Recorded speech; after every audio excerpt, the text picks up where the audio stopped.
बिहार विधानसभा के चुनाव के परिणाम आने के बाद नीतीश कुमार मुख्यमंत्री बनते हैं, मगर ठीक 2 सप्ताह पहले कुछ ऐसा घटना हुआ कि जदयू के आधा दर्जन विधायक बीजेपी में चले गए।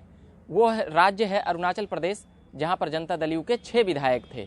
उसके बाद से जाने के बाद गर्मा गर्मी कुछ इस कदर बढ़ा कि यहाँ तक बातें आ गई कि अब नीतीश कुमार मुख्यमंत्री रहेंगे या नहीं। विपक्षी खेमे से भी कई कयासबाजियाँ लगाए जाने लगा। उसी दौरान जदयू का राष्ट्रीय कार्यकारिणी का बैठक होने वाला था 27 दिसंबर, यानी 10 दिन पहले। उस समय जो बातें हुई, उसके बाद राष्ट्रीय अध्यक्ष की जिम्मेदारी नीतीश के करीबी और चहेते आरसीपी सिंह को दिया गया, राष्ट्रीय अध्यक्ष बनाए गए। मगर उसके बाद और भी बातें बढ़ी। बातें यहाँ तक जा पहुँची कि नीतीश कुमार को अब हटाया जाएगा, केंद्र में लाया जाएगा, या फिर उनसे गठबंधन तोड़ लिया जाएगा, या क्या होगा नहीं। कई अलग अलग कयासें कई अलग अलग जगहों से लगाए जाने लगी। मगर जब बातें और भी उफान लेती है, जब विपक्षी खेमा का नेता यह कहे कि नीतीश कुमार विपक्ष की ओर आएँ और प्रधानमंत्री के कैंडिडेट के तौर पर 2024 के लिए तैयार हो जाएं और यहां तेजस्वी को मुख्यमंत्री बना दें। अब जो सबसे बड़ी बातें थी कि आरजेडी के बड़े से बड़े नेता, खुद आरजेडी के लालू के सुपुत्र यह कहते हुए नजर आते हैं, तो यह एक असमंजस वाली स्थिति बनाती है। मगर नीतीश कुमार वह कौन सी फैसला लेंगे या नहीं, वह केवल और केवल वही जानते हैं, या फिर जो उनका राजनीतिक एंगल और स्टाइल जो देखने के बाद लगता है, वह इस प्रकार की दबाव की राजनीति, या फिर कह सकते हैं कि इस प्रकार की राजनीतिक स्टाइल वह बार बार दिखाते रहते हैं कि हम किस प्रकार से पार्टियों से अलग होते हैं और फिर भी मुख्यमंत्री रहते हैं।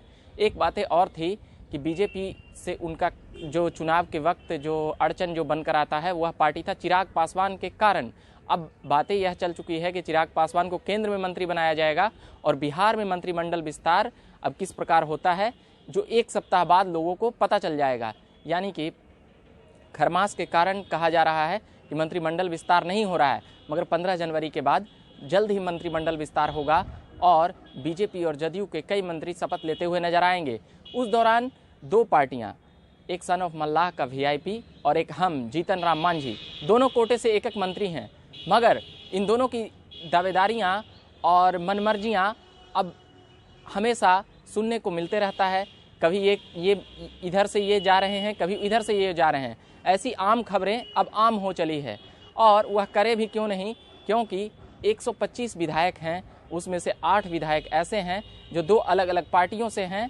और विपक्ष यह भी आरोप लगाता रहा है कि नीतीश कुमार की पार्टी बिहार में 3री नंबर की पार्टी है, बीजेपी 2री नंबर की पार्टी है और आरजेडी 1ली नंबर की पार्टी है। तो इसके कारण भी आरजेडी अपनी दावेदारी और पुख्ता मजबूत करते रहती है। मगर जो बातें हैं कि नीतीश कुमार सचमुच दबाव में हैं, यह भी एक बातें, नीतीश कुमार भी ये बातें जानते हैं, इसीलिए वह भाषणों में कह रहे थे कि हम यह आखिरी चुनाव लड़ रहे हैं। चिराग पासवान ने जो चोट किया है, उससे अभी उबर ही नहीं पाए थे कि अरुणाचल प्रदेश की घटना जगजाहिर हो गई। संगठन की जिम्मेदारी आरसीपी को दे चुके हैं। कई लोग यह कह रहे हैं कि अब आरसीपी के माथे वो बदनामी फोड़ा जाएगा कि हमारी गठबंधन कैसी है, नहीं है। मगर अभी भी मुखिया नीतीश कुमार ही हैं और नीतीश कुमार की भूमिका यह सभी लोग जानते हैं। वो अपने फैसले लेने के लिए जाने जाते हैं। अब उनका फैसला कब होता है, यह भी एक इंतजार का विषय है। मगर 2 मुख्यमंत्री बनाया जाना बिहार के लिए, जब उनके करीबी सुशील मोदी, जिनसे उनका कॉम्बिनेशन कहा जाता था बेहतर बन रहा है, उन्हें राज्यसभा सांसद भेज दिया गया, यानी साफ था कि नीतीश कुमार की चलती नहीं चल रही है। विधानसभा का अध्यक्ष का पद भी जदयू को नहीं मिला, यह भी एक बातें हैं। सबसे जो बातें हैं चिराग पासवान की, वो अब अगर वह केंद्र में मंत्री बन जाते हैं तो भी क्या नीतीश कुमार और बीजेपी का गठबंधन, यानी जदयू बीजेपी का गठबंधन बिहार में रहेगा, यह एक बहुत बड़ा प्रश्न है। सभी राज पर से पर्दा हम कह सकते हैं कि 15 जनवरी के बाद उठ जाएगा और बहुत से सवालों का जवाब, असमंजस भरे सवालों का जवाब मिल जाएगा। अभी के लिए फिलहाल हम इतना ही कहेंगे। बिहार में राजनीतिक गतिविधियाँ किस ओर बैठेगी, यह सभी सकरात के बाद देखेंगे कि 15 जनवरी के बाद कौन किस ओर जाता है। तेजस्वी का तारीफ करना नीतीश की ओर, और कई सीनियर नेताओं का तारीफ करना, चाहे वह पप्पू यादव हों, बिहार की भले ही उनकी पार्टी सीट नहीं जीत पाई, मगर नीतीश कुमार को मुख्यमंत्री बनाने के लिए प्रतिबद्धता अपनी जगजाहिर कर चुके हैं। तेजस्वी की पार्टी अपनी नीयत साफ कर चुकी है कि मुख्यमंत्री का पद छोड़ें और प्रधानमंत्री की ओर देखें।